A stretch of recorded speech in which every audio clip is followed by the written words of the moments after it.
ल है साथीहरू हामी चाहिँ रेडी हुँदैछौँ अब जानु लागि रेडी त भइसकेको छैनौँ होइन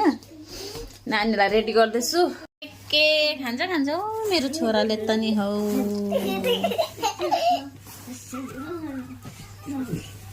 यहाँ न बा साथी मेरो नानीलाई मैले यो लुगा लगाइदिएको मन परेन भनेर केही छैन हेर्नु न यहाँ नखोलौँ न नि कति राम्रो दिएछ प्लिज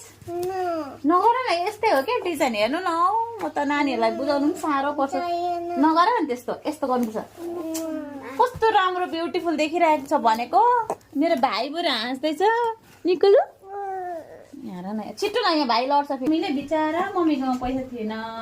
तर पनि आदुको लागि भनेर किनेको हो यति राम्रो लुगा यहाँ है कस्तो राम्रो सुहाउँछ मेरो छोरीलाई यल्लो कलरले कस्तो राम्रो दिएछ नि साथी हो यहाँ हेर त होइन भन त दादा हेर त जयस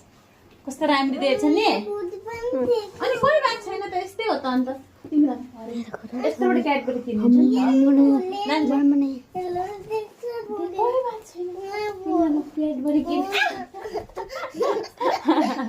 क्याडबरी किनिदिन्छु नि त अन्त मेरो भाइ बस्दैछ बसी मेरो छोरीलाई कति राम्रो देखेको नि हौ मेरो छोरीलाई म बाबालाई नि यति मिठाई पठाइदिनु भन्छु ल तिमीलाई ल मान्दै मानेको छैन ड्रेस लाउनु अन्त बाबा छोरीको लागि यति क्याडबरी भएको यत्रोबाट यति क्याडबरी भएको गिफ्ट पठाइदिनु ल बाबा अनि टेडी बेयर पठाइदिनु डल म डल किनिदिन्छु नि ल लाउनुपर्छ त लुगा राम्री देख्छ नि त मेरो छोरीलाई कति पोको त मान्दै मानेन हौ साथी हो मान्दै मानेन छोरी त अर्को लाउने कुन चाहिँ लाउने व्हाइट कलरको लाउने आयो म त थाकेँ हौ नानीलाई सम्झाउँदा भगवान् जाऊ हेरौँ कस्तो देख्यो सिधा हुआ जाऊ फोटो खिच्छु राम्रो देख्यो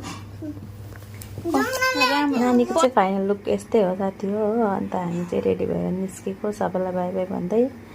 अनि ल यस्तै हो नानीहरूलाई सेटिस्फाई गर्नु साह्रो पर्छ साथीहरू थ्याङ्क यू फर वाचिङ है बाई बाई सबैलाई यहाँ हाम्रो सानो बहिनीको साथमा